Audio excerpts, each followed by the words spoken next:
barusan lulus sekitar satu tahun yang lalu dari kampus. Cuman ketika lulus saya pikir saya akan menjadi orang pintar, tapi ternyata tidak. Saya menjadi semakin bodoh, tahu dunia luar, maka saya merasa saya tidak tahu apapun. Melihat perkembangan situasi yang sekarang ini, saya bekerja, ternyata ilmu saya di kampus tidak dapat saya gunakan di dunia kerja seperti itu. Kuliahnya ngambil apa? Saya itu kuliah manajemen. Manajemen. Di ekonomi. Jadi saya kaget. Dulu waktu kuliah saya selalu minta orang tua dan sebagainya, hidup enak lah. Namun ketika saya lulus, saya kaget dengan situasi yang ada saat ini. Saya harus mencari pekerjaan sendiri, susah mencari kerja di tengah pandemi seperti ini. Hati saya gelisah, Bu ya. Gelisah, kemudian nggak menentu, nggak bingung tentang masa depan dan lain sebagainya. Pun dengan masalah jodoh. Beri satu amalan, Bu ya, supaya hati saya merasa tenang. Selalu ingat kepada Allah di saat ada cobaan perkara dengan masa depan, masalah jodoh dan masalah pekerjaan. Terima kasih, Bu ya. Assalamualaikum warahmatullahi wabarakatuh. Dia setelah kuliah bingung kerja sama bingung jodoh. Katakanlah anakku, kamu tidak usah khawatir karena kamu tidak sendiri.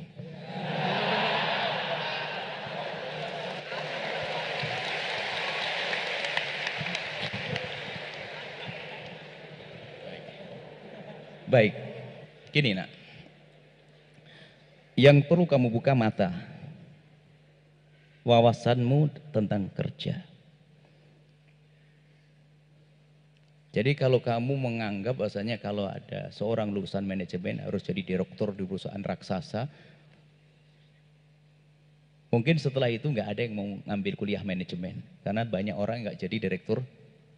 Nah, dan itu bisa saja ada di otak para mahasiswa waktu masih kuliah. Tapi hari ini nggak boleh ada, karena yang kita omongkan bukan urusan jadi perusahaan besar. Kita kan bisa urusan dakwah tadi. Ilmumu itu dibutuhkan di banyak tempat yang di situ ada perjuangan dan dakwah. Kalau kamu mau, banyak sekolah-sekolah yang perlu ilmu kalian. Ini ini banyak. Makanya perlu kamu perlebar cara pandang. Jadi kalau sudah kamu perlebar, saya itu kan ingin menjadikan ilmuku bermanfaat. Bukan aku menjadi seorang direktur, bukan. Tapi aku belajar untuk manfaat. Ternyata dengan ilmumu, ya Allah, ada sekolah kok nggak maju-maju, saya akan masuk di dalamnya. Dengan ilmu manajemen saya. Dan itu kita butuh. Dan kita pun, pondok kita perlu orang begitu. Saya nggak ngerti ilmu manajemen, saya kerjanya ngajar. Jadi semuanya manajemen diarahkan ahlinya. Makanya karena saya bukan Superman, saya nggak mau stres.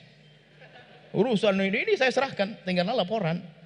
Dan itu ada orang yang basicnya tidak ada agamanya sama sekali, hanya seperti kamu. Paham ya? Sudah mulai kebuka mata? Ada banyak.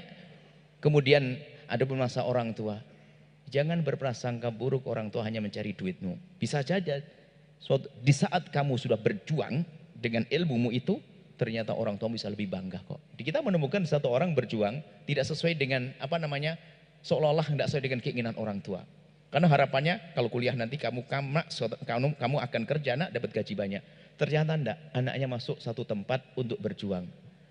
Kata orang tuanya apa? Girangnya, alhamdulillah anak saya masuk di situ. Banyak orang tua kayak begitu.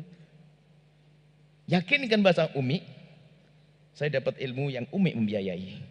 Tapi saya ingin bahasanya ilmuku ini adalah akan dibawa oleh Abah sama Umi sampai di alam barzah nanti. Lalu apa sih nak kamu nak? Ada sebuah masjid besar, Mi, kayaknya kok nggak bagus manajemennya ini. Saya akan bantu dia, Umi. Oh, Uminya mungkin yang tidak kenal dakwah dan sebagainya mulai masuk. Jelas ya. Jadi begini, ini jadi buka wawasan tentang kerja.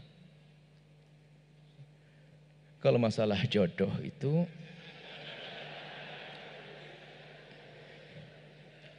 besok tolong buat manajemen juga biro jodoh.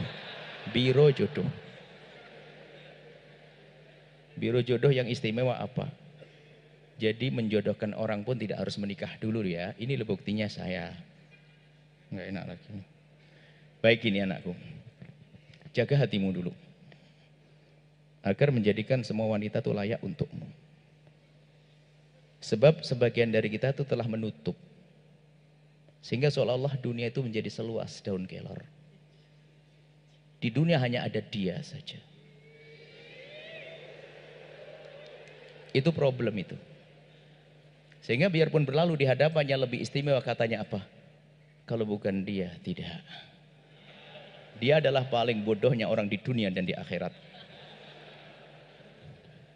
Dan itu punya pengaruh besar dalam psikologinya untuk membatasi dia untuk bisa melangkah. Maka dengarlah wahai anakku semuanya, aku cinta kepada kalian karena Allah. Maka di saat ada yang mengetuk hatimu, jangan izinkan hatimu membukanya, biarkan akalmu yang membukanya. Fahami makna ini. Cinta itu rasionalis loh ya. Cinta itu rasional. Cinta rasional masuk akal, yang nggak masuk akal cinta buta itu. Cinta buta itu biasanya orangnya nggak siap dicintai dan mencintai, lalu kenapa? Nah, asmara, kelebek-kelebek ya, jatuh cinta, nyungsep. Tapi kalau cinta dengan cerdas tidak. Ada beberapa marhalah. Buya punya diskusi cinta. Ada diskusi cinta itu, apa itu cinta, kemudian bagaimana marhalah cinta. Orang cinta tidak serta-merta. Sengaja kami sampaikan, banyaknya penghalang orang untuk bisa melangkah karena problem cinta yang salah. Buya tidak mengatakan kamu seperti itu nak. Enggak kan? Enggak atau iya? Kau ragu? Enggak nak. Yang lalu biar berlalu. Allah Maha Kasih untuk memaafkan hambanya. Hari ini aku akan tampil beda di hadapan calon mertua. Jadi itu diantara. Kemudian segini nak, termasuk putri. Kehebatan Sayyidah Khadijah Al-Kubra adalah dengan kecerdasan beliau. Kecerdasan didasari dengan kebenaran. Di Mekah ada orang baik. Ini yang banyak mendengar nanti anak putri ilmu ini. Yang mendengar apa? Ada orang baik namanya Muhammad bin Abdullah, belum jadi nabi. Cuman Nabi Muhammad itu kan sebelum jadi nabi sangat terkenal ya, dengan kejujurannya dan sebagainya. Khadijah cerdas, Sayyidah Khadijah mengirim keluarganya setelah dibuktikan tentang kejujurannya sampai ada ikatan kerja. Jadi seorang Khadijah adalah bisnis, seorang wanita pebisnis yang dahsyat, tapi tetap bisa menjaga kehormatan, mantau bisnis dari jauh, tidak harus turun, tidak harus bertemu dengan Muhammad lalu caper, hei Muhammad gini, nggak ada. Hanya tahu beritanya gimana Muhammad dalam berjual beli, dia jujur, dia begini, dia berkah, gampang jual. Akhirnya dipastikan oleh Sayyidah Khadijah setelah tahu, makanya nggak ada kena panah asmara dulu, nggak ada. Jadi dengan cerdasnya Muhammad ini, aku akan bicarakan dengan keluargaku, akan bicarakan dengan keluarganya. Ini enak, kalau seandainya ditolak pun nggak sakit hati. Coba yang terlanjur cinta itu yang katanya dunia seluas daun capar itu. Nyungsep dia, kayak kiamat loh, mesti yang minum es degan malah minum apa itu, kacau. Si bodoh itu. Kalian mah cerdas, saya berani ngomong kepada kalian begini karena nggak ada yang bodoh. Baik, kemudian apa? Sayyidah Khadijah mengirim keluarganya sampai keluarga baginda Nabi. Setelah itu apa? Dapat jawaban bahasanya ada kesepakatan. Maksudnya apa? Gini loh ya. Kalau kamu melihat seorang solehah di kampung dan sebagainya, kemudian ukur. Setelah itu kita mencoba melalui orang untuk meminta. Ada belum? Nanti dia minta. Saya minta nanti. Ada enggak orangnya? Ada. Saya minta. Orang tuanya kayaknya enggak berani nolak setelah itu nanti. Enggak, maksudnya gitu loh. Maksudnya apa? Jika seorang laki-laki atau perempuan punya hajat seperti ini, maka mintalah wasilah orang yang bisa dipercaya untuk menyambungkan. Tapi ingat, kamu melihat dia sebagai orang yang layak jadi istrimu sebelum kamu jatuh cinta. Enak itu mintanya. Kalau tidak diterima, podo utuhe gitu. Tahu podo utuh yang Sumatera tahu? Sama-sama utuh nggak ada. Jadi begitu. Maksudnya apa? Nggak apa kita mulai melamar. Termasuk perempuan melamar. Sayyidina Umar bin Khattab melamarkan putri dia. Saya kalau punya anak perempuan, kalau ada orang baik, nggak ada masalah saya lamar. Kenapa? Sekarang tahu gengsi perempuan lamar dan sebagainya misalnya. Melamar gengsi. Tapi disapa laki sekali, nolehnya 5 kali. Habis di WA dicium-cium. Perempuan rendah bukan kalian mah. Ini mah soleha. Itu nak. Jadi ini masalah ini adalah panjang kisahnya ini karena harus beresin dulu nih masalah mental juga. Jadi segitu. Jadi kalau ada orang soleha, kamu tanya keluarganya siapa dan sebagainya. Kalau enggak, cari yang lain lagi. 1000 wanita, nominasimu 1000 wanita. Nah, anda bodoh itu tidak tenang aja. Sama seorang wanita pun demikian. Kalau kamu melihat seorang laki-laki yang soleh, yang baik, Kamu bisa bicara dengan Pak Rektor, Yai Bisri, nanti suruh nyampaikan. Saya itu paling seneng jodoh-jodohin orang itu. Karena kalau dia seneng saya awet muda. Nah ini, jadi begitu, sampaikan. Sayyidina Umar bin Khattab cerdas, cari. Itu yang penting, daripada sudah terlanjur jatuh. Karena marhalah cinta itu ada, nak.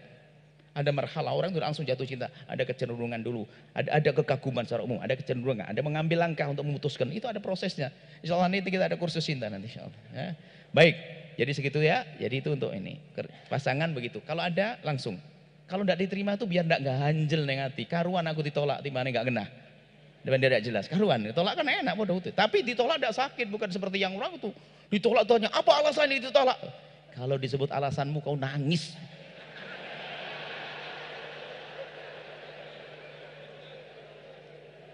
Misalnya nih, ini mah baik ini. Itu tidak jujur, yang lain ini paling jujur. Paling jujur insya Allah. Baik ini. Kemudian yang kedua, Masya Allah. Selesai ya insya Allah. Sederhana nikah itu gampang. Mudah. Di saat hatimu itu kosong kau bersihkan, begitu mudah untuk dikirim orang yang cocok kepadamu. Tapi di saat hatimu sudah kau tutup karena ada dia, maka ketahuilah susah untuk kau buka. Selalu banding-bandingin. Banding-bandinginnya setelah nikah lagi. Kalau nikah kan macem-macem. Kalau masih lagi seneng-seneng pacaran itu nggak pernah ketahuan waktu mohon maaf lagi lupa nggak sikat gigi. Nggak mandi, nggak ada. Sakit perut, nggak ada.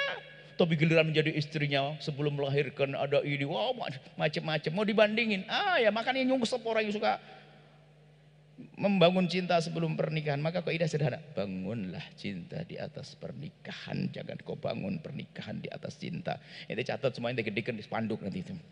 Ada salah, baik ya anakku yang soleh. Setelah Anda menyaksikan video ini, jangan lupa berselawat kepada baginda Nabi Muhammad sallallahu alaihi wasallam.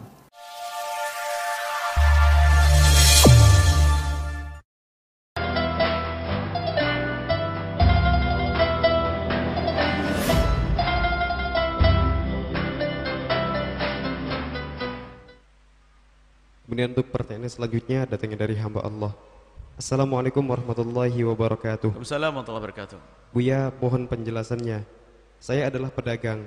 Biasanya ketika menjelang malam tahun baru Masehi tiba, saya sudah mempersiapkan dagangan trompet dengan berbagai macam jenisnya. Apakah saya salah karena menjual trompet untuk memeriahkan malam tahun baru? Ataukah boleh dan sah-sah saja saya berjualan trompet tersebut? Terima kasih Buya, mohon penjelasannya. Kami doakan Anda yang bertanya, yang biasa jualan trompet di malam tahun baru Masehi. Saya doakan Anda. Karena Anda bertanya itu Anda insaf pengen benar. Saya doakan Anda besok tidak akan jualan trompet dan rezeki Anda banyak. Termasuk yang mendengar suara ini kalau biasa jualan trompet langsung mengundurkan diri. Semoga setelah itu Anda tidak jualan trompet dan rezeki Anda banyak. Nah, itu dulu. Kemudian setelah itu dengar bahwasanya karena Natalan adalah acara bukan acara agama kita. Orang Nasrani mah bebas. Kita tidak boleh melarang orang Nasrani merayakan Natalan. Bahkan Anda pun tidak boleh melarang orang Nasrani jual trompet kepada orang Nasrani. Karena tapi kalau orang Muslim jual trompet kepada orang Nasrani atau orang Muslim tujuannya adalah untuk mengagungkan syiar Natal hari itu. Yang Natal adalah ada urusan dengan masalah ketuhanan, mengucapkan selamat Natal jelas adalah tidak diperkenankan. Dan kalau kita mengatakan mengucapkan Natal haram dan tidak boleh, bukan berarti kita ngajak perang sama orang Nasrani.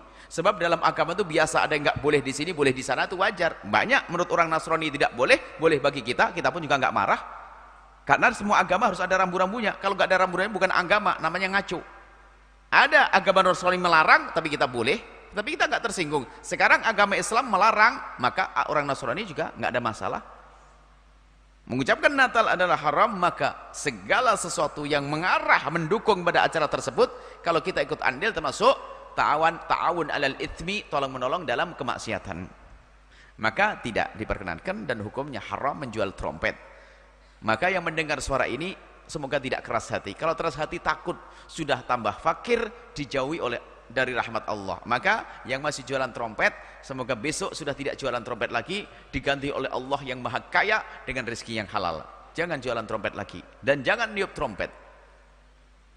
Cuman orang awam kadang niup trompet ikut-ikutan. Saya masih ingat,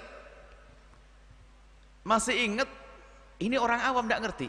Orang pulang haji, jamaah haji dari Jakarta, Bali, tidak tahu tahun berapa yang pas hari raya. Itu pas tahun barunya di atas pesawat. Saya ngelihat di koran itu. Semuanya jamaah haji atau diajak niup trompet oleh pramugarinya. Semoga Allah mengampuni masa lalu mereka. Hajinya tetap mabrur. Artinya ini sudah berapa tahun yang lalu. Kira-kira saja tahun berapa waktu itu. Bisa lihat di koran. Koran mana itu? Koran Jawa Timur atau koran mana itu?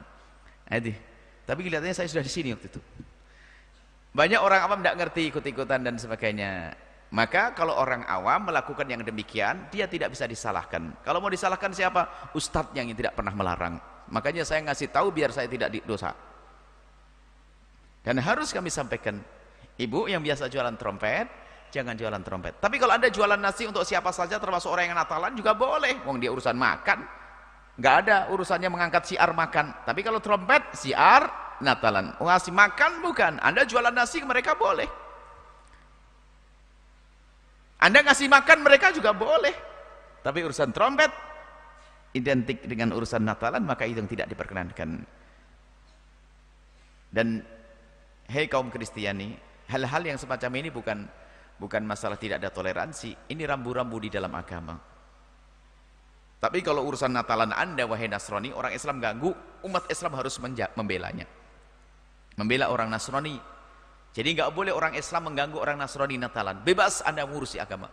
Bahkan kalau ada orang Islam mengganggu gereja, dia harus dihukum loh orang Islam itu. Oh, gereja kok diganggu, nggak boleh. Alasannya gereja tempat maksiat. Iya, biarpun tempat maksiat, tapi Nabi Muhammad mengizinkan yang demikian itu. Artinya apa? Tidak boleh kita perangi. Tapi kita nggak boleh ikut-ikutan masuk gereja, nyanyi-nyanyi di gereja, nggak boleh. Sama, Natalan tidak boleh. Kita tidak boleh ikut merayakan Natalan, tidak boleh mengucapkan selamat Natal, dan tidak boleh mendukung sesuatu yang mengarah kepada Natalan. Tapi Anda tidak boleh mengganggu orang Nasrani yang mengarah Natalan. Ini saja. Wallahu a'lam bishawab.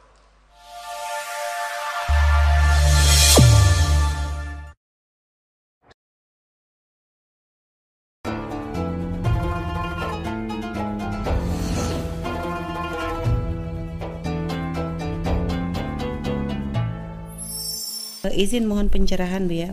Hari Jumat kemarin saya terima kata cerai dari suami melalui chat WA. Saya tanyakan menunjuk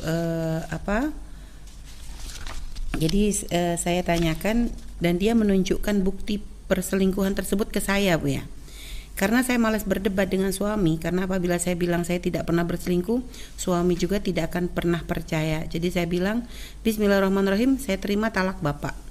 Untuk diketahui oleh suami saya itu tidak pernah pulang mulai dari bulan Ramadan sampai sekarang. Untuk nafkah lahir saya dikasih uang yang hanya cukup membiayai biaya sekolah, les dan jajan anak. Untuk makan kadang-kadang harus pakai uang saya. Menurut Bu ya, apakah kata cerai yang dimaksud itu sudah benar-benar jatuh atau belum? Mohon petunjuk dan saran untuk langkah saya yang harus saya lakukan. Dan suami saya kan bekerja sebagai TNI dan pernikahan saya diurusnya sampai kantor. Saya tanyakan kemarin ke suami untuk proses cerai kantor bagaimana. Jawaban suami bilangnya kita cerai menurut agama dulu. Pikiran jelek saya, mungkin suami takut jabatannya dicopot atau dipecat karena suami saya memang sudah melakukan poligami yang menurut aturan kantor memang tidak diperbolehkan Bu ya. Baik, yang pertama adalah masalah cerai ya. Cerai melalui chat itu dengan tulisan itu, biarpun kalimatnya terang-terangan, maka itu disebut dengan sindiran. Jadi kalau tidak dengan niat atau kinayah, kalau tidak pakai niat tidak jatuh cerai. Jadi tinggal dikembalikan kepada suami waktu dia ngirim chat mencerai itu apakah ada niat atau tidak. Kalau tidak ada niat ya nggak jadi, kan begitu. Ini yang pertama, Jadi nggak ada hubungannya dengan Anda terima atau tidak Anda terima. Anda terima, cerai kan di haknya kaum pria. Jadi apakah Anda terima nggak terima nggak penting, bukan urusan itu. Seorang perempuan bukan. Baik. Jadi kalau memang sudah menjatuhkan cerai sesuai secara hukum, maka ya jatuh cerai biarpun Anda tidak bisa menerima atau Anda tidak menerimanya. Kemudian ada subhanallah, kalau kebenaran Anda harus jelaskan dong. Naudzubillah, urusan perselingkuhan Anda dibilang selingkuh, bagaimana Anda menjelaskan? Diamnya Anda mengiyakan, begitu kan? Naudzubillah. Dan urusan perselingkuhan memang hari ini harus perlu ditegaskan. Naudzubillah. Banyak kehinaan dilakukan oleh laki-laki yang sudah punya halal, kadang di rumahnya ada istri yang halal tapi melakukan kehinaan, dan tidak akan puas orang semacam itu kalau sudah biasa dengan kehinaan sampai mati nyungsep. Naudzubillah. Perempuan juga demikian, padahal sudah punya suami yang halal, tapi kok masih mau coba-coba, dia akan merasa lebih senang mungkin menurutnya, sehingga setan menghiasi itu, sehingga dia dengan suami mungkin tidak syahwat, tapi dengan orang lain jadi syahwat. Sampai seorang perempuan yang diuji oleh Allah, tapi dia diberi kesadaran, dia mengakui bahasanya, kalau aku telepon dengan suamiku biasa saja, aku sudah kesel juga dengan suamiku, tapi kalau telepon dengan laki-laki itu Buya, gemeteran saya dengar dering teleponnya, saya buat beda saja, di saat dering itu langsung saya sudah berubah. Kan gila, itu adalah bisikan setan. Jadi yang haram lebih indah. Kemudian juga masalah diberi nafkah dan sebagainya, saya tidak tahu berapa yang diberikan, apakah tidak cukupnya karena Anda mungkin tidak pernah masak, kerjanya beli di warung, itu bukan salahnya dia tapi salahnya Anda. Saya tidak ngerti, Anda nerangkannya dari pihak Anda. Sebab kadang ada orang itu diberi, dia juga punya kawan barangkali, misalnya istrinya diberi dengan jumlah tertentu, itu gak cukup, tapi temannya itu memberikan istrinya dengan jumlah tersebut cukup. Nah ini makanya dia juga ngikuti temannya, bisa jadi seperti itu. Saya tidak tahu berapa yang diberikan kepada Anda, sampai ada berkata nggak cukup, itu hanya untuk uang makan saja, selebihnya saya ngeluarkan. Saya tidak tahu jumlahnya berapa.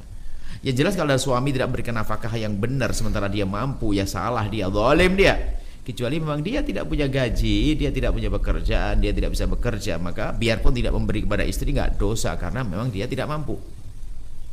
Jadi yang wajib bagi seorang suami mencari nafkah, kalau tidak dapat ya nggak dosa, asalkan memang betul-betul tidak dapat, tidak boleh memaksakan dengan mencuri dan sebagainya. Baik, ini adapun setelah itu masalah cerai, yang jelas kalau sudah jatuh cerai hendaknya ada waspada. Apakah itu harus pakai negara dan tidak? Ini yang jelas, jika sudah dicerai maka Anda tidak boleh berkumpul, Anda harus takut pada Allah. Cuman kadang naudzubillah, alangkah banyaknya ada orang di saat dalam keadaan halal dia berantem, baru cerai beberapa minggu sudah zina dengan orang yang Masya Allah. Ini kan masalah orang-orang kayak seperti itu. Jadi tolonglah benah diri.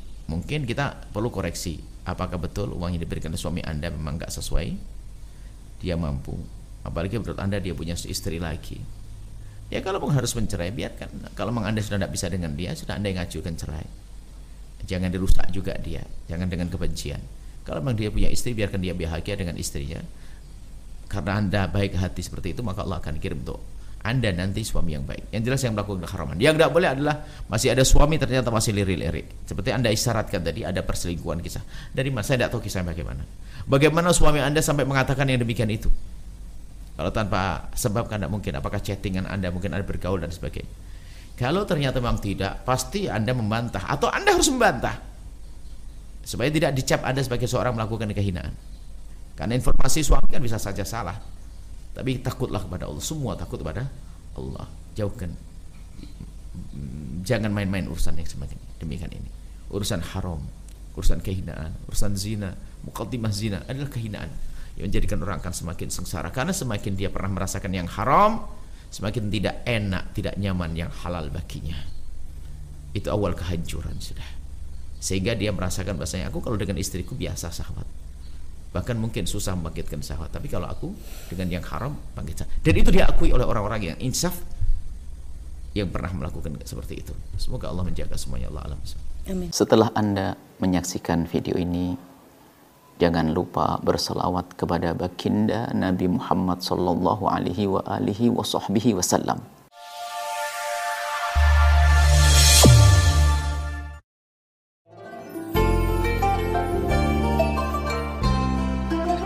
Assalamualaikum warahmatullahi wabarakatuh. Assalamualaikum warahmatullahi wabarakatuh. Buya, bagi kita umat Islam, bagaimana hukumnya mengucapkan selamat Hari Ibu yang jatuh pada setiap tanggal 22 Desember. Bagaimana pula hukumnya kalau orang Islam memperingatinya dengan berbagai cara? Terima kasih jawabannya, Buya. Ada beberapa hal yang diambil dari luar Islam yang seolah-olah di dalam Islam itu kok tidak ada. Berarti karena kebodohan kita tentang Islam. Ada istilah emansipasi, itu tidak berlaku dalam Islam. Emansipasi, sebelum bicara Hari Ibu, emansipasi itu ada aja di negeri kafir sana, yang martabat wanita begitu rendahnya, sehingga karena rendah perlu diangkat, namanya perlu emansipasi. Makanya orang Islam jangan latah dengan istilah.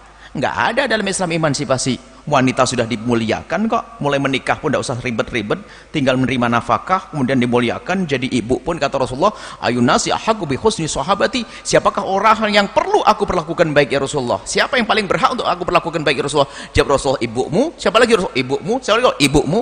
Semuanya. Islam sudah mal wanita tinggi, maka nggak perlu istilah emansipasi. Jangan latah. Makanya bagaimana emansipasi dalam Islam? Nggak perlu emansipasi dalam Islam. Wong wanita tidak pernah direndahkan kok dalam Islam. Kenapa harus diemansipasi lagi? Termasuk istilah Hari Ibu. Ibu sudah luar biasa dimuliakan dalam Islam. Nggak perlu Hari Ibu setahun. Itu juga ada ceritanya. Hari Ibu itu dulu ada di sebagian negara itu tuntutan atau himbauan karena banyak orang-orang yang sudah lalai dengan urusan ibundanya. Jadi ibu itu tidak begitu banyak artinya, masukkan panti jompo dan sebagainya, bertemu di hari rayanya saja, itu pun kadang hanya bunganya saja yang datang sambil minta maaf, mohon maaf mam, tahun ini saya tidak bisa datang karena saya sibuk, padahal setahun sekali, mau ketemu cucunya juga susah. Maka perlu diadakan hari memperhatikan ibu. Hari itu harus berkasih sayang dengan ibu. Masa ngasih sayang ibu hanya setahun sekali? Nah, dari sanalah kisah itu ada, kisah emansipasi juga begitu, diadopsi di negeri-negeri Islam. Kisah Hari Ibu pun begitu. Cuman kalau kita mengangkat wanita dan mengangkat ibu dalam Islam sudah ada, nggak harus pakai istilah tanggal berapa tadi? Tanggal berapa? 22 Desember. Nggak harus setiap hari, setiap malam kita habis sholat mendoakan ibunda kita. Bukan setahun sekali. Dan setiap negara berbeda-beda kok katanya itu.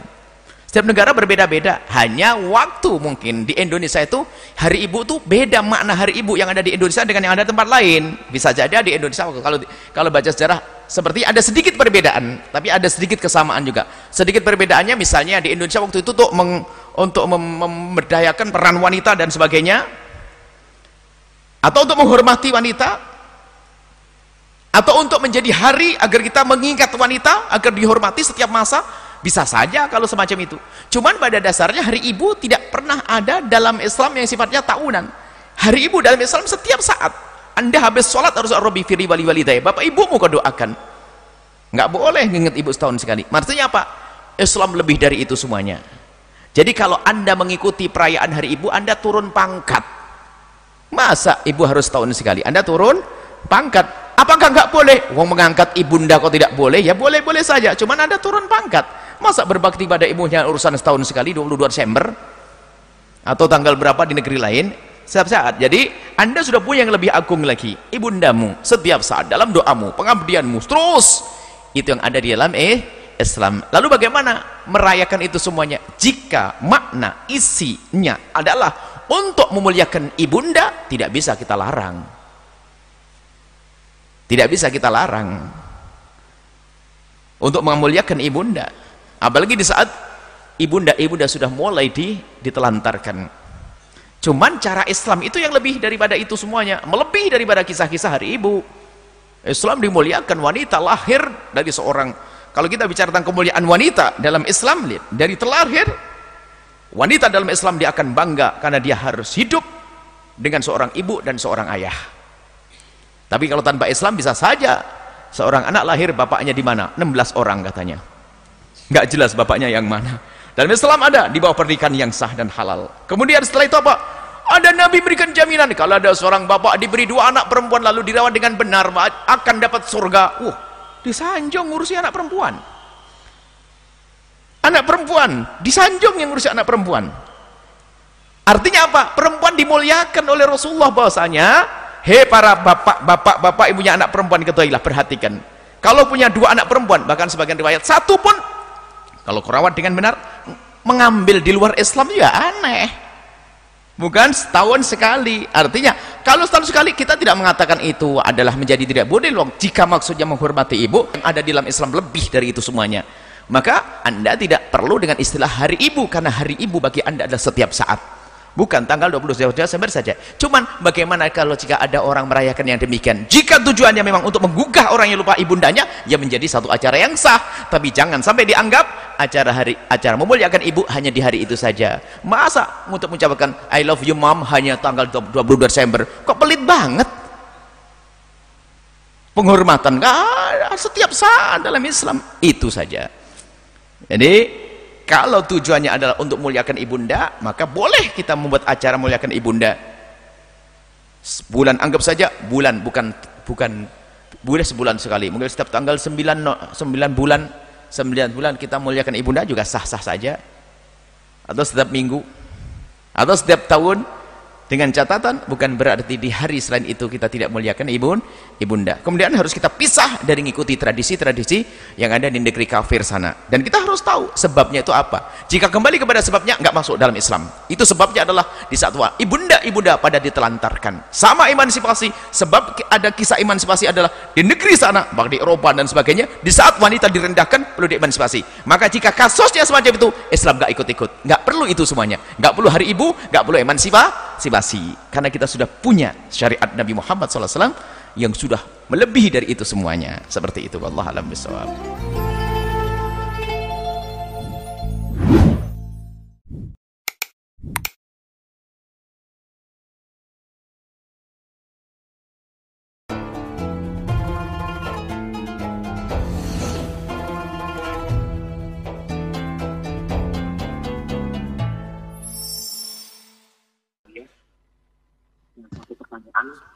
Jadi begini Bu ya, orang tua saya itu terlibat hutang dan pinjaman yang jumlahnya cukup besar, mungkin mencapai ratusan juta, dan juga selain hutang yang sangat besar terhadap beberapa tetangga, juga ada dan pihak lembaga riba, bank konvensional dan beberapa lembaga lain yang itu sudah cukup menjerat gitu ya, kedua orang tua saya yang memang ya keluarga kami bisa dibilang cukup kekurangan, dan pada akhirnya beberapa tetangga itu sudah sempat mengancam hendak mematikan dan juga akan apa? Dari keluarga. Mengancam apa?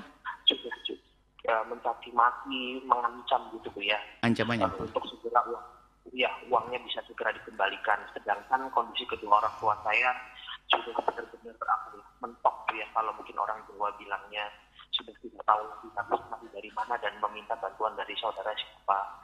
Nah, alhamdulillah sekarang kondisi saya dan kakak saya sudah bisa bekerja, sudah bisa berkarir yang sudah lumayan baik. Namun dalam hal ini orang tua saya meminta Bu ya, kakak saya dan juga mungkin saya untuk mempertimbangkan mengambil opsi pinjam di bank konvensional dana segar untuk segera menutup beberapa hutang kami terhadap orang tua, terhadap orang tetangga kami yang sudah sangat lama macet dan hak orang lain yang tertahan di kami Bu ya. Apakah meminjam uang dengan kondisi darurat di bank konvensional yang kami tahu itu riba Bu ya, guna memenuhi hak orang yang tertahan di kami, itu diperbolehkan, karena uang-uang dari tetangga kami itu sampai menyebabkan anak-anak yang kita kesulitan untuk sekolah, ekonomi mereka bermasalah dan lain sebagainya. Mungkin itu Bu ya pertanyaan dari saya, karena saya tahu bahwa riba itu haram, tapi di satu sisi hak orang lain itu yang saya sama kakak saya itu tidak baik. Apakah boleh dia mengambil uang di bank konvensional dengan kondisi yang seperti kami ini Bu ya? Terima kasih. Bismillah. Ahli surga itu macam-macam. Ada orang kaya raya di surga. Ada orang masuk surga melarat, pres, tapi nggak punya utang. Ada orang masuk surga orang punya utang. Nah ini. Jadilah orang tua Anda orang yang punya utang tapi masuk surga.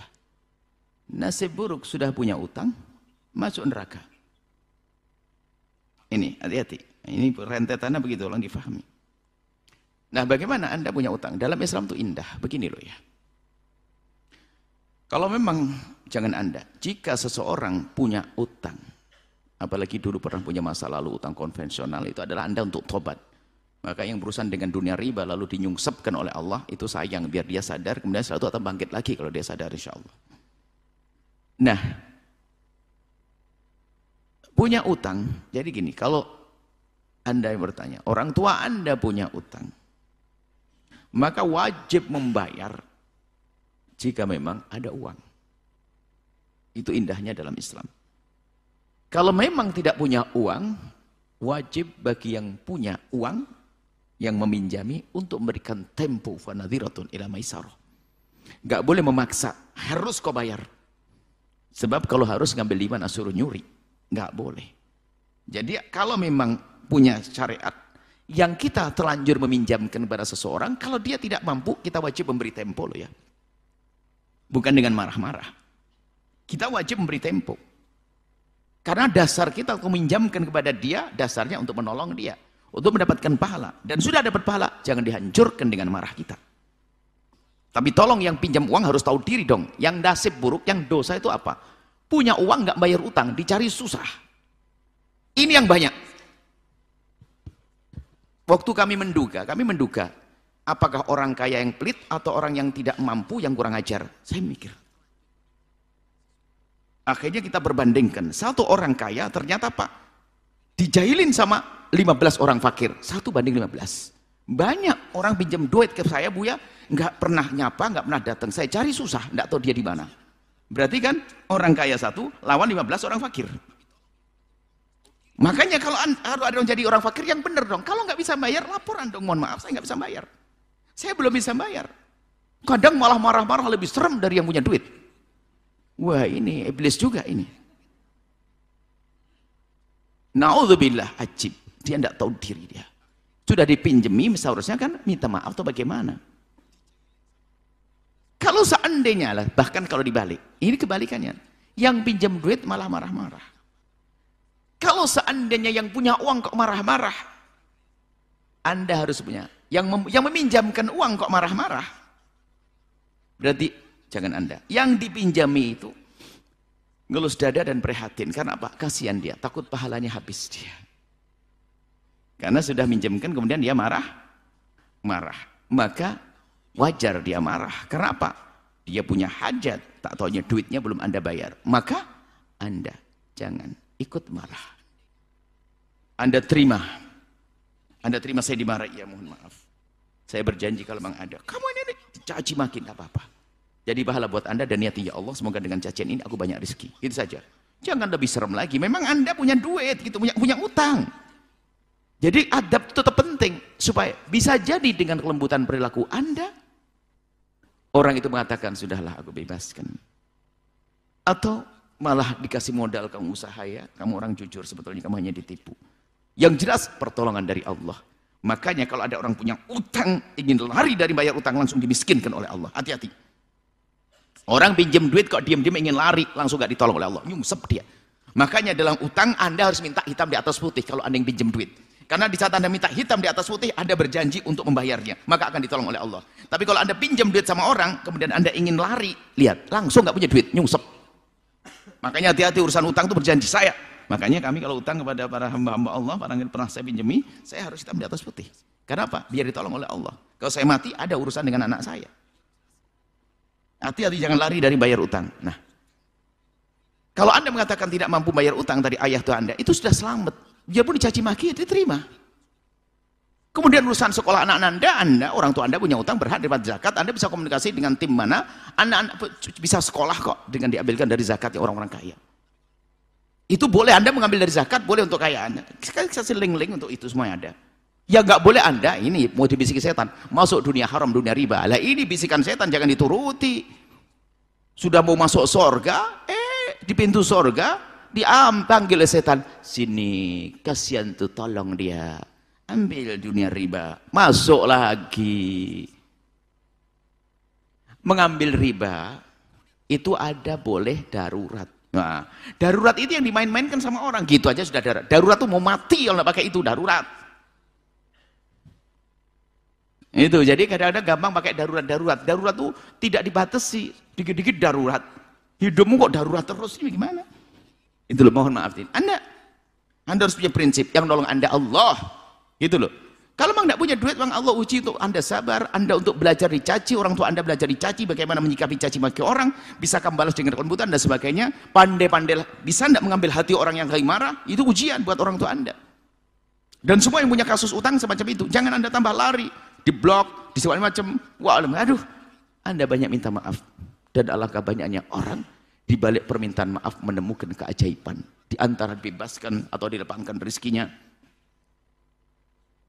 Seperti itu. Jadi dari dua sisi indah dalam utang piutang. Yang punya duit jangan main-main. Tak tahu beli sesuatu yang nggak berguna sementara dia punya utang. Sedekah bantu ke Al-Bajah. Jangan bantu pondok, bayar utang dulu, bantu pondok, nggak ada urusan. Alasannya, oh pondok kan penting, perlu. Kayaknya ini sudah mulai khayal. Enggak. Jangan bantu ke pondok kalau Anda masih punya utang. Apalagi bisnis Anda masih haram. Beresi bisnis Anda baru bantu ke pondok. Urusi keselamatan diri Anda sendiri. Jangan memikir-mikir tentang bantu pondok segala macam. Selamat dulu lah nanti. Dari si yang halal bersih seperti itu. Kemudian sisi lain, kalau Anda minjamkan uang kepada seseorang, sementara dia tidak mampu, nggak boleh Anda memaksa. Kalau Anda memaksa maksudnya apa? Terserah, nyuri kek, ngerampok kek, gitu. Begitu kan?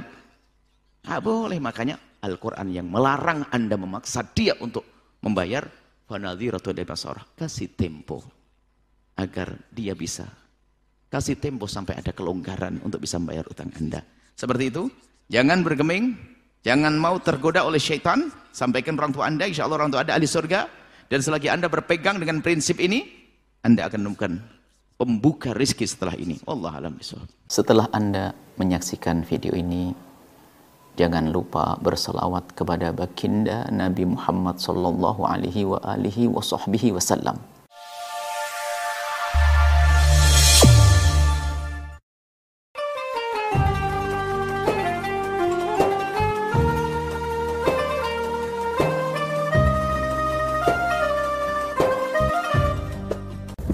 Bismillahirrahmanirrahim. Assalamualaikum warahmatullahi wabarakatuh.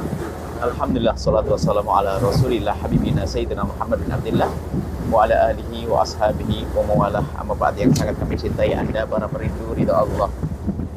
Saat ini kami berada di atas laut dengan ombak. Akan tetapi kami cermati bahwasanya seorang nahkoda harus bisa mengerti iramanya ombak. Bagaimana membelah ombak. Begitu juga seharusnya kita sebagai pemimpin rumah tangga, pemimpin apapun, harus bisa mengerti keadaan agar perjalanan kita ini, Masya Allah, perjalanan kita bisa sampai kepada tujuan. Kita diajari untuk mengikuti irama ombak. Artinya apa? Kalau kita lihat dalam kehidupan, kita jangan berkeluh kesah terus dengan keadaan di kiri kanan kita.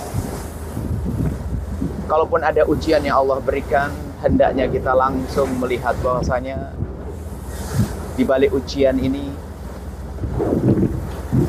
ada janji dari Allah. Mulai dari pahala yang Allah berikan dan juga pengangkatan derajat.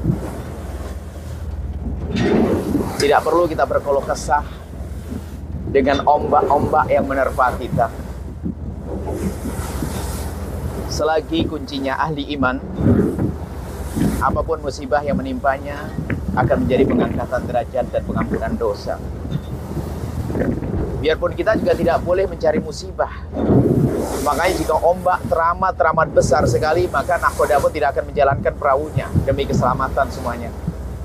Akan tapi kadang di tengah perjalanan yang dalam dugaannya adalah aman-aman, ternyata ada gelombang. Itu seperti kita dalam menjalani hidup, mesti ada permasalahan. Tapi yuk pandai-pandai kita menyikapi permasalahan, ujian yang Allah berikan kepada kita. Jangan sampai Di balik musibah kita buat musibah lain lagi. Misalnya musibah kefakiran, ujian kefakiran. Lalu karena fakir tambah berantem. Diberi oleh Allah sakit, dengan sakitnya marah terus. Diberi oleh Allah ujian, akan tapi telah membuat ujian musibah lebih besar lagi. Maka alangkah indahnya jika kita semua belajar. Di saat Allah menimpakan kepada kita ujian, kita yakini bahasanya karena kita akan naik pangkat. Tapi ingat, tetap kita harus minta kepada Allah yang terbaik. Gak boleh kita minta diuji oleh Allah. Musibah ada di mana-mana. Ada gempa bumi di Cianjur, ada gempa bumi di Bali, ada gempa bumi di Garut, ada Gunung Merapi, Gunung Semeru. Oh, Masya Allah. Yang itu semua menunjukkan kita harus berpikir lain lagi bahasanya. Itulah kuasa Allah. Allah Maha Kuasa. Allah Maha Kuasa. Dan kelak Allah akan menghancurkan semesta ini. Tapi apapun yang terjadi, yang harus kita jaga adalah keimanan kita, kedekatan kepada Allah. Sehingga dalam keadaan kita diuji oleh Allah, tetap kita dekat kepada Allah. Dan ujian dari Allah bermacam-macam, hai hamba Allah. Ada ujian dalam bentuk kenikmatan, itu orang terlena, gampang terlena dengan kenikmatan yang Allah berikan. Tapi ternyata dengan ujian musibah, begitu mudah seorang hamba ingat kepada Allah. Maka ayo kita selalu ingat kepada Allah, baik diuji dalam kenikmatan atau diuji dalam musibah. Dan yang diuji dengan musibah harus yakin bahasanya Allah tidak perlu dengan kita, Allah tidak perlu dengan harta kita, Allah tidak perlu dengan nyawa kita, Allah tidak perlu dengan kesehatan kita. Akan tapi di saat Allah mengurangi, karena Allah ingin memberi sesuatu yang besar untuk kita. Yakin itu semuanya. Yang tertimpa musibah dimanapun Anda berada, ayo kita jalani itu semuanya dengan menghadap kepada Allah. Kemudian kepada yang terbebas dari musibah. Yang terbebas dari musibah. Jangan sampai hati Anda mati. Laisa minna malam yahtabi abdul muslimin. Ingat, diragukan keimanannya, yang tidak peduli dengan saudara kita yang diuji oleh Allah dengan ujian. Maka mari kita semua berusaha yang tidak tertimpa musibah. Di sisi lain bersyukur karena Allah tidak menimpakan musibah. Akan tapi kita harus yakin Allah pun jika mampu menimpakan musibah kepada kita, maka bergegaslah untuk kita peduli dengan saudara-saudara kita. Maka sempurnalah. Yang ditimpa musibah akan menjadi ahli surga, menjadi orang mulia. Yang tidak tertimpa musibah, dengan kesadaran membantu yang tertimpa musibah akan mulia. Dan ternyata memang bagi orang beriman, apapun yang terjadi di dunia ini, kalau kita hadapi dengan kenal Allah, maka akan menjadi sebab kebaikan. Semoga Allah menjaga hati kita tetap dalam keimanan, kekuatan keimanan, baik dalam ujian kenikmatan atau ujian musibah, semakin dekat kepada Allah. Dan kita doakan saudara kita yang saat ini ketimpa musibah gempa, ada yang meninggal dunia, ahli iman, ahli Allah, matinya mati mulia, mati syahid. Dan yang dengan kekurangan harta akan diangkat derajatnya, indah semuanya insya Allah di hadapan Allah. Di dunia memang terlihat ada yang menangis dan membuat kita terenyuh dan sedih, akan tapi hakikatnya di akhirat mereka adalah mulia. Masya Allah. Ayo yang selamat peduli yang lainnya. Hidupkan hati Anda, bantu yang lainnya. Ingat, Allah di saat memberikan musibah atau ada orang kekurangan, bukan Allah tidak mampu menolong mereka, tapi Allah ingin berikan kesempatan kepada Anda untuk menolong mereka agar Anda mulia. Ayo bangkit semuanya. Nuhibbukum billah. Kami cintai Anda karena Allah. Ini kami di Aceh ini di lautan Aceh ini. Yang dulu lautan ini juga pernah mengangkat air setinggi-tingginya, ditumpahkan kepada hamba-hamba Allah di Aceh. Allah memberitahu kepada hambanya bahasanya Allah Maha Kuasa, Allah Maha Kuasa, Allah Maha Kuasa. Maka bersama ini kami yuk memohon kepada Allah, ya Allah, kami seperti Engkau tampakkan kuasamu, tampakkan kasih sayangmu kepada kami, ya Allah. Seperti Engkau tampakkan kuasamu di Cianjur, tampakkan kuasamu di Semeru, Engkau tampakkan kuasamu di Garut, tampakkan kasih sayangmu untuk kami, ya Allah. Kami lemah, ya Allah. Kami lemah, ya Allah. Berikan pada kami kekuatan, ya Allah. Kami, ya Allah, kami hamba-Mu yang lemah, berikan kekuatan, ya Allah. Jaga iman kami, ya Allah. Dan kami mohon, ya Allah, berikan kepada kami kebaikan di dunia untuk kebaikan nanti di akhirat, ya Allah. Jadikan kami hamba yang saling mencintai karena Allah, bahagia di dunia dan bahagia di akhirat, ya Allah, ya Rahman, ya Rahim, ya Arhamar Rahimin. Wa sallallahu alaihi sayyidina Muhammadin wa ala alihi wa sahbihi wasallam. Alhamdulillah, amin. Al-Fatihah. Setelah Anda menyaksikan video ini, Jangan lupa berselawat kepada baginda Nabi Muhammad sallallahu alaihi wasallam.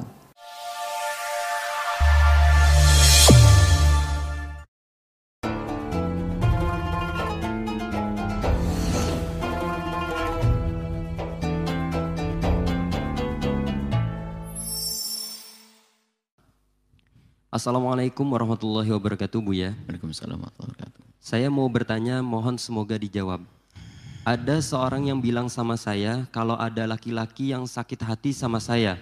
Terus laki-laki itu akan membuat saya tidak bisa menikah atau saya akan dibuat penyakit seperti gatal-gatal, sedangkan saya tidak tahu laki-laki itu siapa. Terus saya mau diobati oleh dia, seseorang yang ngasih tahu tadi, supaya hal itu tidak terjadi. Bagaimana hukum berobat kepadanya? Apakah boleh mempercayainya? Saya benar-benar ragu, Buya. Mohon pencerahannya. Terima kasih. Wassalamualaikum warahmatullahi wabarakatuh. Waalaikumsalam warahmatullahi wabarakatuh. Nata hati laki-laki itu penting sekali. Kemudian juga cerdas, jangan sampai Anda tertipu. Ada keyakinan-keyakinan semacam itu. Istilahnya dipagari supaya nggak bisa nikah oleh orang yang dengki sama saya. Kok ke arah amat ente? Kemudian setelah itu suudon sama orang. Menduga-duga, tidak tahu lagi orangnya. Kenapa? Anda dibisiki oleh setan untuk melakukan sesuatu yang kurang berguna, tidak berguna bagi Anda. Semestinya, Anda kembali kepada Allah, lalu koreksi diri. Mungkin pertama adalah Anda kurang dekat, kurang mohon kepada Allah. Satu. Kemudian, untuk bisa dinikahi oleh seseorang, Anda harus begini loh ya. Anda pengen dinikahi oleh orang kayak apa sih kan begitu. Kalau Anda mancing ikan itu adalah selera ikan, jangan selera Anda. Anda senang sambal pedas, mau mancing ikan, kasih sambal pedas, nggak mau makan ikan. Anda harus selera ikan. Artinya Anda memantaskan diri dong untuk dipinang oleh orang. Jangan mikirin siapa yang ganggu saya. Anda pantaskan diri Anda, akhlak mulia, pergaulan yang baik. Maka setelah itu ada orang terpesona dengan Anda. Lalu meminang Anda. Lah kalau Anda modelnya kayak begitu ya orang takut minang Anda. Jangan kita itu kalau ada apa-apa menyalahkan sesuatu yang enggak kelihatan. Hah? Anda koreksi diri dong, gitu saja. Anda koreksi diri, usah nyalain. Kita sering, gampang kita menyalahkan sesuatu yang tidak terlihat. Dia naik motor trader, jatuh. Dia yang kambing hitam kan jin, kayak ada setannya tiba-tiba saya begitu ya. Ini kepleset ngantuk, nyalahin jin, nyalahin setan. Ente ngantuk, kurang tidur. Naik motor belok jin nih, memang tikungan itu tikungan angker. Jadi tidak usah aneh-aneh begitu. Sudah dipastikan syaitan itu menggoda manusia dengan was-was, dengan membisikkan halus. Kalau seandainya syaitan itu diizinkan oleh Allah kalau ganggu manusia pakai main ngancam, pakai merusak fisik, wah berantakan kita ini. Tiba-tiba dipukul dari belakang sama setan. Gak ada setan tuh kalau nyuruh zina sama orang, zina kau, tidak kau nanti tak gigit nih 2 taring saya ada. Gak ada begitu. Jangan aneh-aneh lah urusan setan. Setan tuh membisikkan kita, kemudian kita menjadi tidak senang kepada kebaikan. Kemudian urusan gatal, warang, biduran bahasa Jawa itu kan ada namanya alergi, makan udang atau apa itu. Jadi tidak usahlah aneh-aneh begitu, sampaikan dari siapapun. Kadang orang sakit langsung bilang, waduh ini sakit. Ini diganggu sama tetangga, ajib. Sudah sakit suudon, sudah sakit fisik, hatinya sakit juga suudon katanya. Disantet tetangga segala macam. Pergi ke dokter, gak ada penyakitnya, alhamdulillah. Mestinya kan begitu. Atau ke dokter belum tahu, tapi kita gampang berurusan dengan syaitan, lalu kita prasangka buruk kepada orang. Gak ada sakitnya sama sekali berarti. Kayaknya ada yang ketemu ada pahlawan kesiangan, ada udang di balik rempeyek, ini lumayan nih, ada orang sok jadi pengomberi obat, kamu dipagerin sama orang yang bisa ngobati saya. dia laki-laki juga sama kalian, kamu perempuannya, wah kau kutangkap. Itu akhirnya, jangan mau dibodohin lah, apalagi dalam dunia perdukunan itu.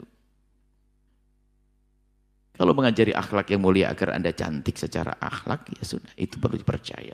Tapi kalau hal-hal begitu, enggak, nanti akan saya obati. Wah, sok tahu. Dalam dunia perdukunan sok tahu. Ingat beberapa hari yang lalu ada orang masuk rumahmu bertamu. Ya ada rumah nggak ada tamunya gimana, biasa. Awas hati-hati. Wah ini kurang ajar. Sudah dunia begitu menyeramkan, sudahlah. Jangan percaya.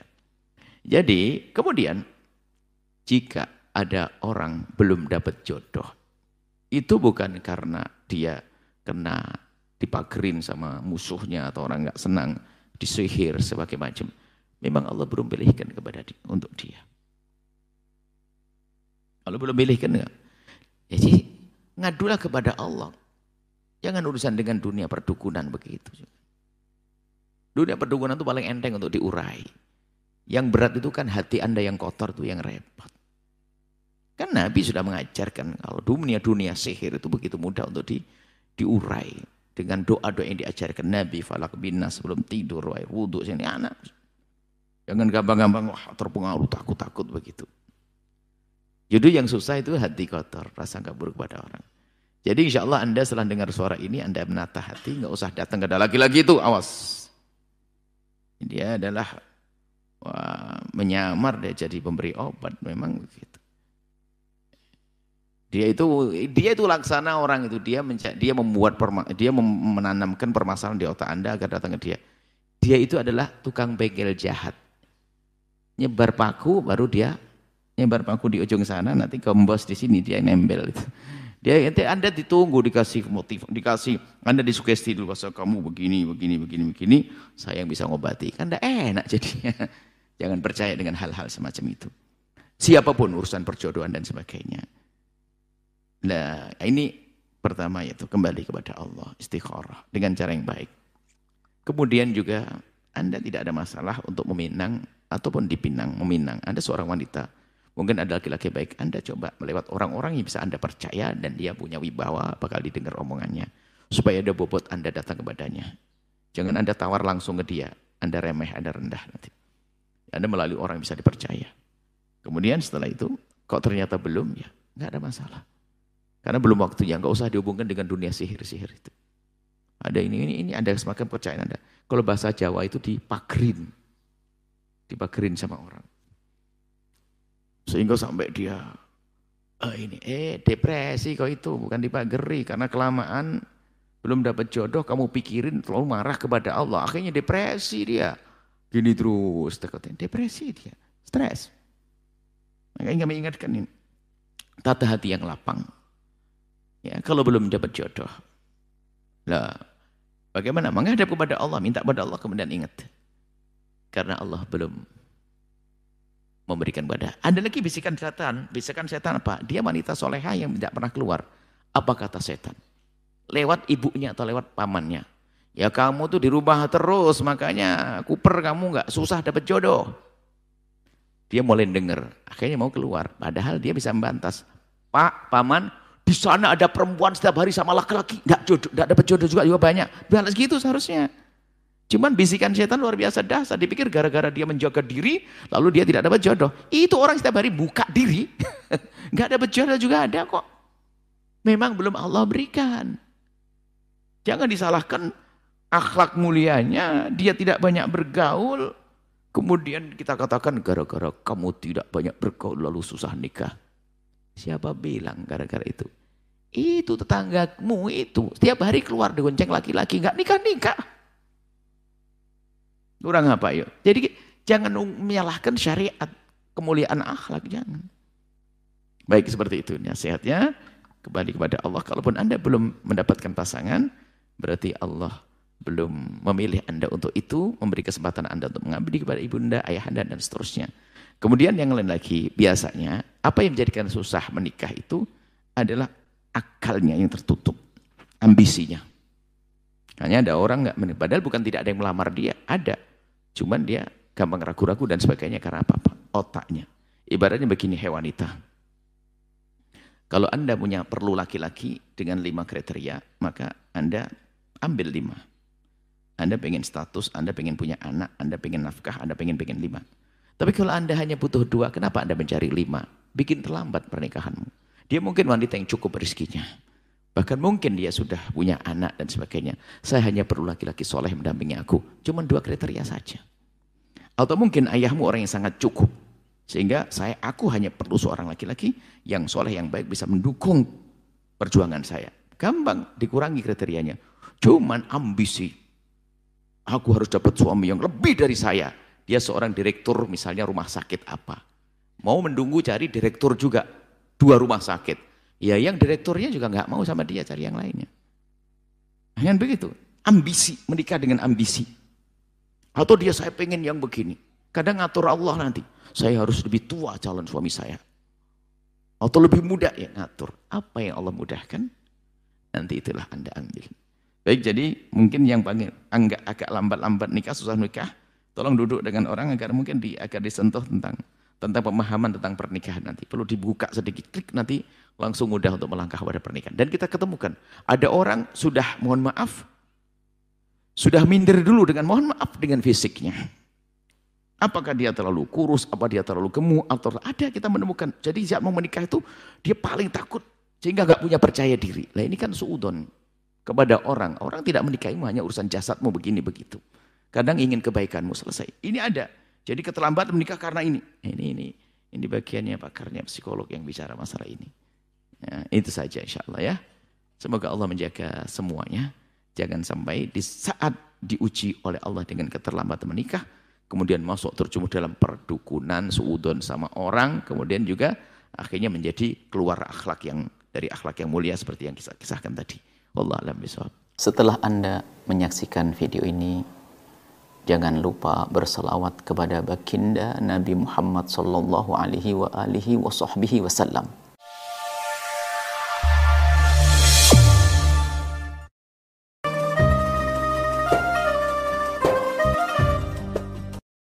Pernikahan kemarin Syekh Muhammad Ba'atiyah berkisah bahwasanya saat terpenting adalah saat-saat semacam ini. Kami kemarin dari pengajian dengan beliau, ada tanpa disadari bahwasanya yang mencabut keberkahan ada hal yang dilakukan di saat awal pernikahan, pelanggaran terhadap syariat. Maka itu akan menjadikan ternyata berkah sepanjang hidupnya tidak ada keberkahan. Makanya laksanakan di masjid, jangan ada pelanggaran. Di masjid sudah baik, Masya Allah. Ada sebagian mengadakan acara pernikahan, Masya Allah, bahasanya sederhana. Kan ini hanya sekali seumur hidup. Iya, sekali tapi membuang berkah. Dengan bermacam-macam cara yang bertentangan dengan syariat. Karena apa? Bukan saja rumah tangganya yang berantakan. Yang hadir pun ikut dosa. Maka sangat rugi. Makanya kami himbau kepada siapapun yang sudah kenal kemuliaan. Adakan acara dengan sesuatu yang Nabi ridho, Allah ridho, dan jangan main-main dengan Allah. Semuanya tahu siapa yang memberi kebahagiaan. Allah, bukan harta melimpah, bukan tahta, bukan jabatan. Akan tapi Allah. Maka dari itu jalani dengan mendekatkan diri kepada Allah. Setelah Anda menyaksikan video ini, jangan lupa berselawat kepada baginda Nabi Muhammad sallallahu alaihi wasallam.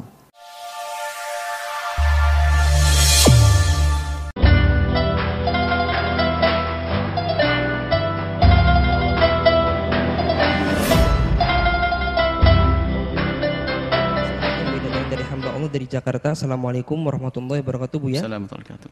Saya bawa dari Jakarta mau bertanya, kalau semisalnya tidak ikut sholat berjamaah di pondok, terus didenda, apakah denda karena tidak mengikuti jamaah itu haram, Bu ya? Terus yang kedua, Bu ya, dalam ibadah haji juga ada istilah denda atau dam. Itu penjelasannya gimana, Bu ya? Apakah beda dengan hukum denda dengan uang, Bu ya? Kita dilarang mengambil hartanya orang lain kecuali dengan cara yang hak, cara yang benar. Bahkan dikatakan dalam hadis waktu Nabi hadis wada, darahmu, hartamu haram, tidak boleh kita mengambil harta siapapun. Kecuali dengan cara yang benar. Yang benar itu yang sudah diizinkan menurut syariat. Ada zakat, ada kafaroh, dam di saat haji. Itu sudah ditentukan. Kalau tidak ditentukan nggak boleh kita membuat sendiri denda. Itu hukumnya nggak haram mengambil haknya orang lain. Maka tidak sholat didenda, haram denda. Kok membuat denda seenaknya? Nggak boleh. Jadi jangan disamakan. Cuman bahasanya kadang bahasa dam dikatakan bahasa denda, bahasa kafaroh bahasa denda. Memang kita itu bahasa kita ini, bahasa Indonesia ini sempit. Kafaroh itu nggak bisa dikatakan denda. Kafaroh itu penghapus kok bahasanya. Hah? Dam itu mengalirkan darah artinya, tapi maknanya adalah untuk menebus kesalahannya. Bukan dikatakan denda aslinya. Cuman karena diterjemahkan bahasa Indonesia denda.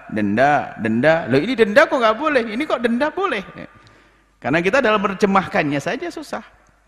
Jadi denda yang selama ini santri terlambat masuk pondok didenda, haram itu semuanya. Ittifaq madhan, nggak ada yang memperkenankan.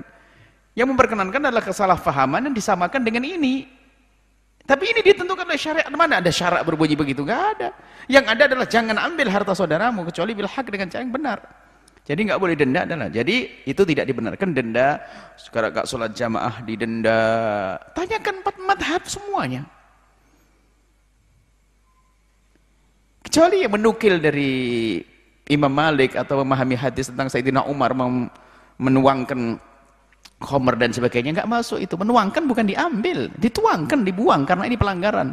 Sama satu orang wanita yang menjual susu dicampur dengan air, dituangkan bukan diambil.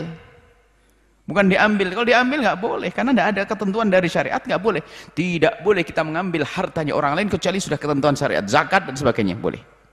Kalau ini nggak boleh, denda karena meninggal, karena tidak sholat jamaah, denda karena terlambat sekolah. Coba lebih insyaf, cari ulama. Pendapat ulama-ulama yang jelas. Ulama yang jelas tentunya. Kalau ada di sebuah tempat mengadakan itu semua, ya namanya manusia kan bisa saja ada kekurangannya. Ya, sekarang kalau kita sudah tahu kita dulu juga tidak tahu. Tapi setelah tahu, masa kita harus bohong dengan ilmu kita? Dulu tidak tahu ya denda-denda ya dianggap biasa, tapi setelah tahu kita harus menyampaikan dong. Kita setelah tahu harus menyampaikan, bahasanya tidak boleh denda semacam itu. Hukumnya haram mendenda orang lain.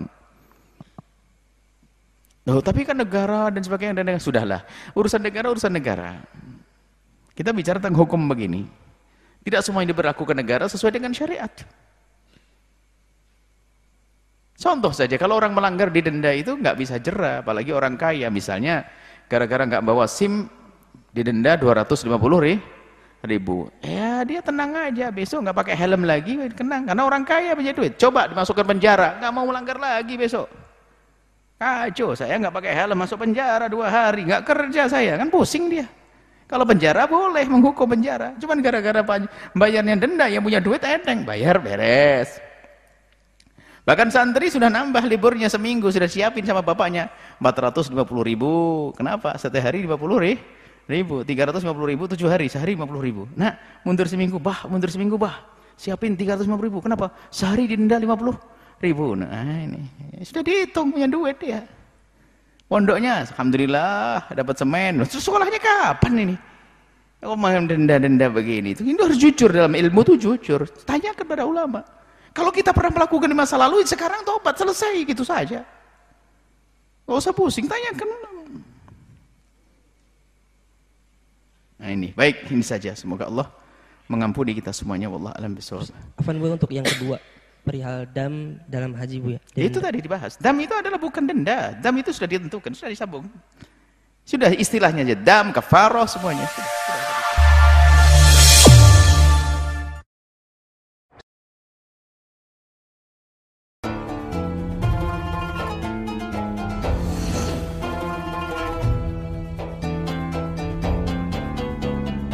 Allahumma sholli ala Sayyidina Muhammad wa ala ali Sayyidina Muhammad.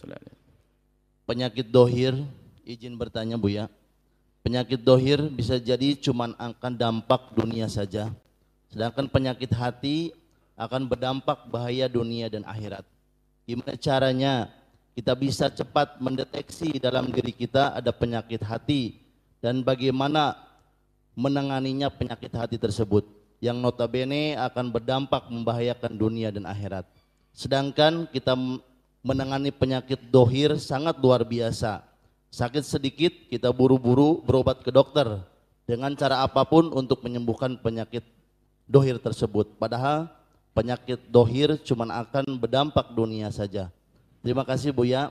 Wassalamualaikum warahmatullahi wabarakatuh. Wassalamualaikum. Penyakit batin itu beda dengan penyakit dohir. Kalau penyakit dohir itu orang lain bisa mengetahui bahwasannya kita sakit. Kalau penyakit batin yang tahu adalah diri Anda sendiri. Orang lain hanya melihat tanda-tanda kalau orang itu kelihatannya pendengki, padahal tidak. Ternyata. Kelihatannya orang itu pembenci, ternyata tidak, memang gayanya begitu. Padahal dia sering ngasih duit, cuman mulutnya aja, dia monyok apa? Begitu, itu saja. Bukan karena dia seorang pendendam, tidak. Kayak sombong, bukan begitu. Memang gayanya begitu, seperti di ketiaknya ada yang ganjel. Tapi bukan karena sombong, memang gayanya begitu dia. Makanya kita gampang salah menilai. Cuman dohir itu bisa dilihat kadang seolah-olah. Tapi kan batin sombong kan di dalam. Kalau penyakit dohir kan, wah korengan, matanya merah, iritasi, ini gitu. Nah, itu bisa saja penyakit dohir, dokter bisa melihat. Tapi kalau batin enggak, kita sendiri, orang lain enggak bisa. Orang hanya melihat tanda. Maka kata Imam Ghazali, ya kita membuat satu renungan panjang yang tidak ada hentinya. Sehingga dikatakan ilmu membersihkan hati, menjaga hati itu ilmu fardu ain di atas fardu ain. Bukan sekedar fardu ain biasa. Salat kita pun tidak akan diterima kecuali dengan ketulusan, khusyuk dan seterusnya. Jadi bisa sia-sia kalau orang tidak peduli penyakit batin. Makanya ini harus kita belajar. Itu silsilah, diajarkan dalam silsilah ilmu tasawuf. Nggak bisa kita bertemu sehari langsung beres. Korek aja nggak beres-beres kok dalam seminggu, 2 minggu. Apalagi penyakit koreng hati, dendam. Ya, selama ini kan silsilah kita di majelis yang ada di luar adalah ilmu bersihkan hati. Anda bisa mengikuti selama ini majelis, selain di majelis ini, majelis keliling kita saat ini, di tahun ini adalah bagaimana kita membersihkan hati. Silsilah panjang, mulai menghilangkan dendam, cinta dunia, kemudian ngiri dan seterusnya, kita hadirkan itu. Nah itu perlu waktu yang panjang. Yang jelas, merenung kita. Jadi gini kuncinya. Jika ada orang membicarakan penyakit hati, bahayanya, kemudian dikasih solusinya, awas. Satu hal kalau Anda ingin benar. Jangan sekali-kali Anda melihat orang lain yang akan Anda lihat. Yang Anda dideteksi atau di kontrol. Jadi gini, setiap ada perbincangan tentang penyakit sombong, bahaya sombong, jadikan Anda orang pertama mendengarnya. Itu tak kuncinya.